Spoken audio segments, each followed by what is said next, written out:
It's really important that social enterprises actually create a sort of a business model that keeps things going, and the real difference is what you choose to do with the money that you make at the end, how you use that to reinvest in the schemes that you're passionate and believe about. What we've done this year, I think, is started that journey with social enterprise. We've created the Social Enterprise Challenge. We've started to try to take the enterprisingness agenda across the university into Medway, into different faculties, into Avery Hill, into education, health and social care. Some of those people will be entrepreneurs, some will be intrapreneurs, changing things within. We've got a number of prizes. The first prize will be for £1,000. There'll be two £750 prizes, and I've said if there's a really good case that the judges can make for another prize, we can certainly look at that. So, but everyone, I think, going through this process, I think you're all winners just by going through this, actually. Because there's a new breed of animal emerging within the university, across the different campuses we reach. And their passion for enterprise is slightly different to the animal or the type of enterprise we've come across so far. Because the mission and purpose, the stuff they want to do, is quite different. We're starting to see people come up with entrepreneurial ideas to do things differently. And the Social Enterprise Challenge is an opportunity for them to gain a little bit of support and help, and for that area of enterprise to grow a little bit more and raise its head above the parapet, and for us to push that forward. But this is new territory for us. This is virgin territory. We've never done this before. So it's a bit of an exciting journey. Hang on to your seats. Good afternoon, everyone. I'm Mutlaya Agoro from Angicare Limited. I'm here to present to you about Angicare Limited and what Angicare stands for. The idea came to me when we have a lot of people looking for a job and there's none in my area. Mostly people around there have like skilled labor job, construction job, but there's nothing for mostly women. We sit at home, nothing, no ideas, and look after the babies. I'm a registered mental health nurse by profession. What's the purpose of Angicare? We provide services in healthcare, mostly in Kent, Southeast, private hospital, NHS, rehabilitation home, hospitals, residential homes, mental health, and prisons. We started December last year, and at the moment we've got about 200 in our locality that have come to register, and in partnership with DPW, Job Center, people that have not been work or that stopped work for quite a long period of time now, they've registered, we trained them, and they are now back into the community working, and they're quite happy with the services. At the moment, this is a financial chart that reflects the financial forecast for the next couple of years. Assuming the company secure a contract providing 8 staff a month, and a month round the clock, and makes an average of £1 per staff, providing securing additional of 1 contract per month. Good afternoon, everyone. My name is KANU, and I'm here today to present you my idea. The STM project is a 2-bedroom flat in Southwark. The reason why the STM came up with this idea is because these teenagers at the age of 16 to 17 years faces too many challenges as a result of crimes, as a result of teenage pregnancy, drugs abuse, and alcohol abuses. So in that case, building up with the STM is there to support these kids not to go astray and living a disadvantaged lifestyle. The STM, if they use the STM organization, which is the supporting organization, if these teenagers use this organization, it does not only prevent them from being homeless, but it will also support them to build up their self-esteem. I am the driving force of the STM who fills in the director role. And the reason why I came up with this idea is that during the 1999, I was a teenager myself when I gave birth to my child. So because I haven't got any support from my parents, sorry to say this,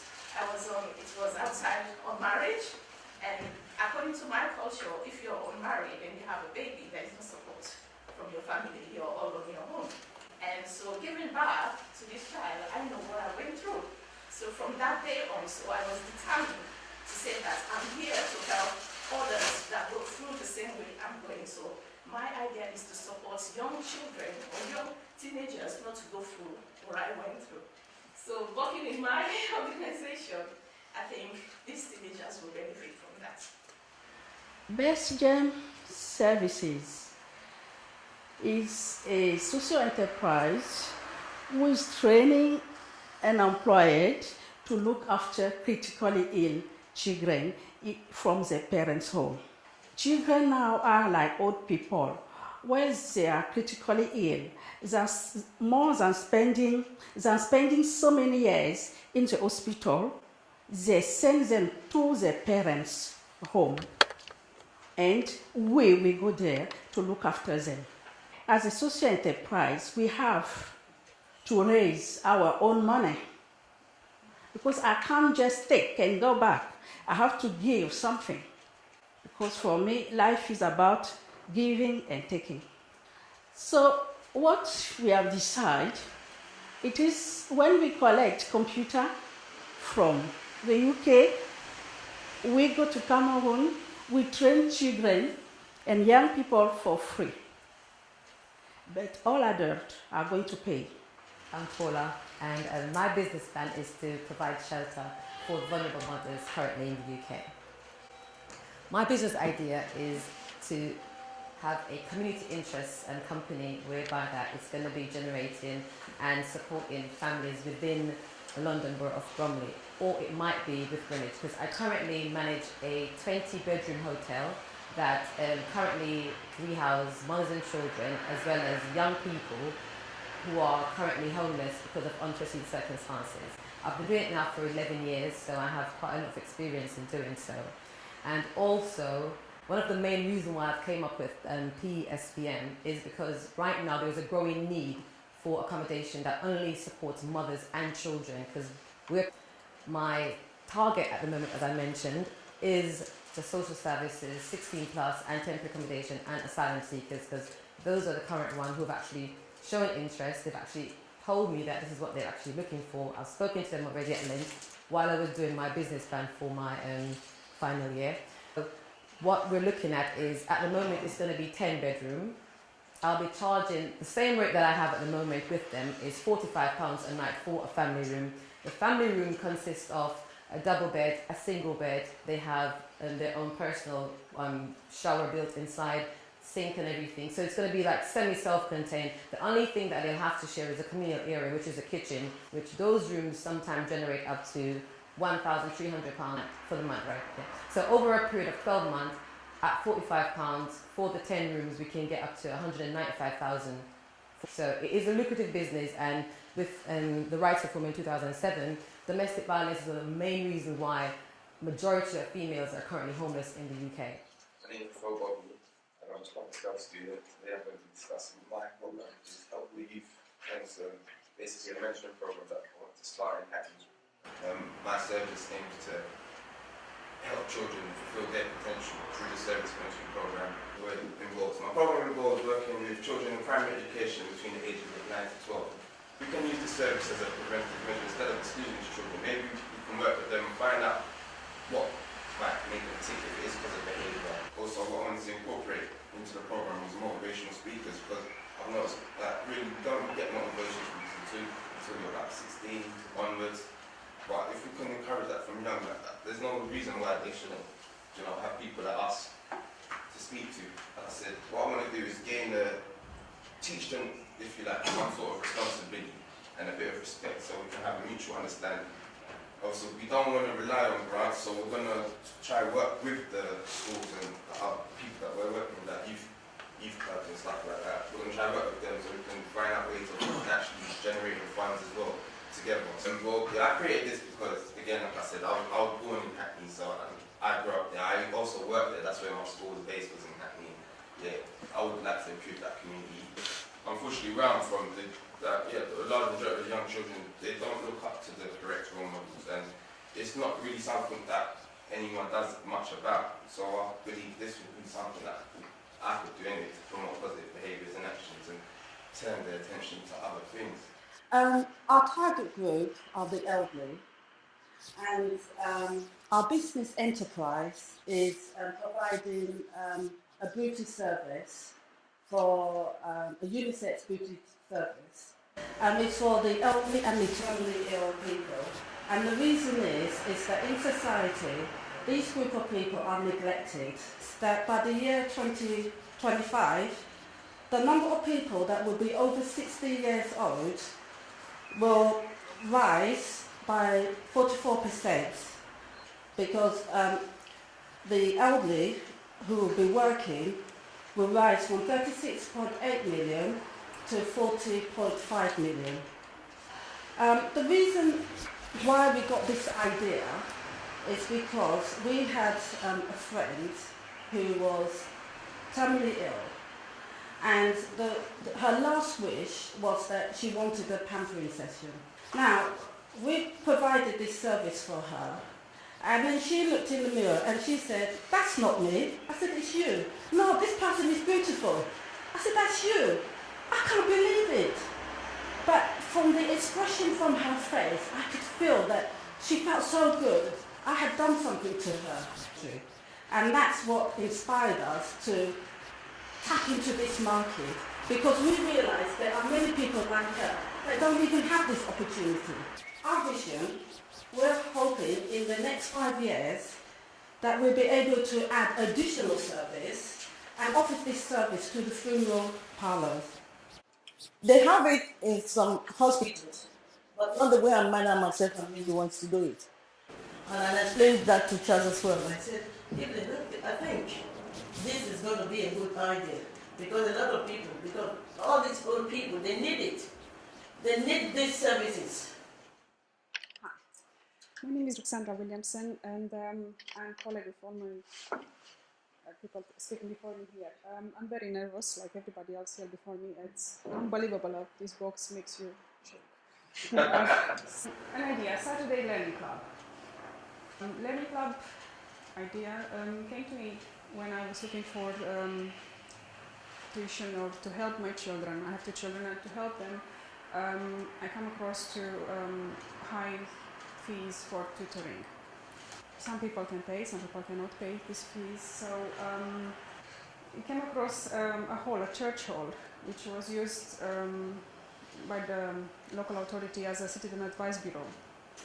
And that's where the local people, talking to them, they said here could be a useful idea to help the local children. Don't close it, don't sell it to developers, just do something for community.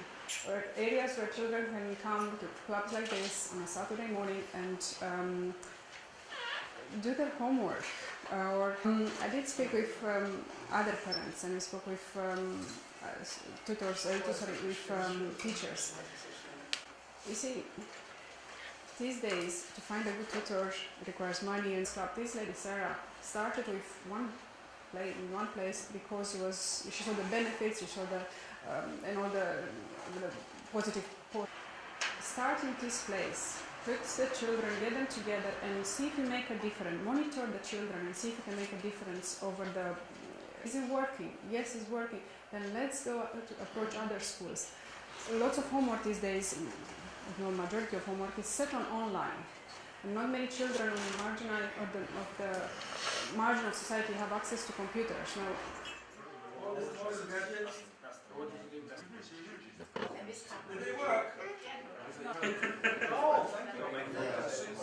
Smile. Big cheesy smile for everyone. There we go. That's extremely cheesy. Fantastic. Shout. When I started today, I said I didn't quite know what to expect, and that was true. And I'd just like to say, every day I come to work, I learn something new. I've learned 1,000 things today. And most days, I don't seem to be amazed by something, and I've been amazed many times over today. I think the quality and passion and the knowledge that all of you guys spoke with was absolutely fantastic, and I'm sure everyone in here felt the same. That we could feel the power of your passion in presenting these ideas. I think that the whole thing was fantastic, and my centre here is called the Centre for Innovation, Imagination and Inspiration, and actually you guys today have put substance to each and every one of those I words. We've seen huge imagination, we've seen great innovation, and we've certainly had inspiration in spades. It's been really interesting, and as Chris has said, what we haven't been short of is passion and enthusiasm for the projects that you put forward. And that's, for me, what's made the social enterprise challenge really exciting for me. And the other really amazing thing that I've seen this afternoon, and you've all talked about marginal groups in society that get neglected, that get forgotten. We've had, returning respect and self-esteem to the old. We've had supporting youngsters who might be marginalised at school. We've had a whole host of different projects that are dealing with difficult society issues. And I hope this is the first of many social enterprise challenges we see. We've made a really good start. But it's totally in line with the university strategy. Part of what we want to do is give back to the community, and all of you are about giving back something to your community based on your personal experiences. So 4th place and the prize of £250 goes to Ruxandra Williamson. MORIATU KANU comes for 3rd place with a prize of £500. And in 2nd place with a prize of £750, RAPHAEL.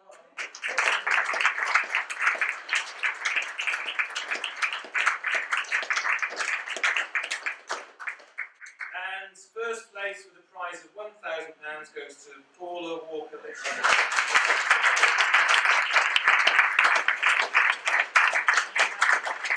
Paul, would you like to say a few words? Oh, just want to say thanks to everyone, and thank you very much, judges, for taking on board my passion, and I hope that over the next few years I'll invite you to come and see my business. There's a prize winners, and then we'll do a shot of everybody involved in their certificates. That's upside down.